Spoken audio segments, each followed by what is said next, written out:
দীর্ঘ ২০ বছরেরও বেশি সময় ধরে শক্তিশালী চুম্বক দিয়ে বুড়িগঙ্গা নদীর তলদেশ থেকে খুচরো পয়সা, তাবিজ, লোহা, টিন ও জাহাজের মালামাল উদ্ধার করে জীবিকা নির্বাহ করে আসছেন।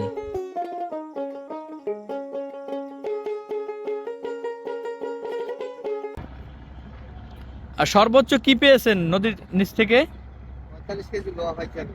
৪৫ কেজি লোহা। ওটা আপনি তুলতে পারছে এই চুম্বকে? হ্যাঁ, তুলতে পারছি। তাই কত টাকা বিক্রি হয়েছিল?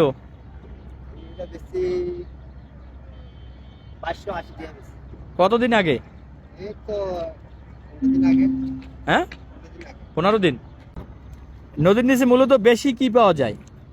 বেশিরভাগ এই লোহার পয়সায়।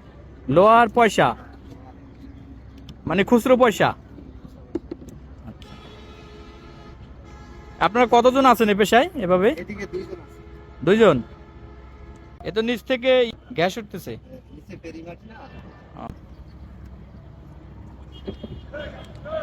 তা আপনাদের ভয় লাগে না এভাবে নদীতে ট্রলার চলে? না, ভয়। তাই আপনি কি শুধু এই চুম্বক দিয়া মালামাল উঠান না অন্য কাজও করেন? এটাই কাজ করেন?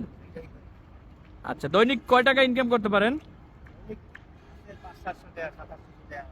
আচ্ছা আচ্ছা, ঢাকায় কে কে থাকেন? টাকা থাকে, ডিজেল মিলিয়ে থাকে। ফ্যামিলি নিয়ে? ও, এটা দিয়ে আপনার ফ্যামিলিও ভরণ পোষণ করেন নাকি? হ্যাঁ, মামি থাকে এখানে? হ্যাঁ থাকে। মামি কয়জন? ২ জন। 2 জন? হ্যাঁ, কি বলেন, সত্যি? সত্যি। হ্যাঁ, 2 জন মামি। এই কাজ করে আপনি 2 জন মামি পালতেছেন। মানুষের তো একজনও পালতে পারে না। মামি কি আর একজন আনবেন? না। হ্যাঁ, হ্যাঁ, আর দরকার নাই। মামি কি 2 জন আপনার সাথেই থাকে না গ্রামে থাকে কেউ? একটু টাকাই থাকে, একটা খাবার। ও, একজন সাবার আর একজন আপনার কাছে। এই যে আছে। দেখেন পড়ে যাইয়েন না, নৌকার তো একদম মাথায় গেছেন। মামা পড়ে যাইয়েন না, দেখেন। করছে ওই? ওয়াও, মামার ভালো টাকাই তো উঠছে নাকি? একটু আমরা আসি। আচ্ছা, কয় টাকা উঠছে? 70-80 টাকার মতন উঠে। ও তো অনেক টাকা। এরকম এত টাকা ওঠে? মাঝে মধ্যে ওঠে। মাঝে মধ্যে ওঠে?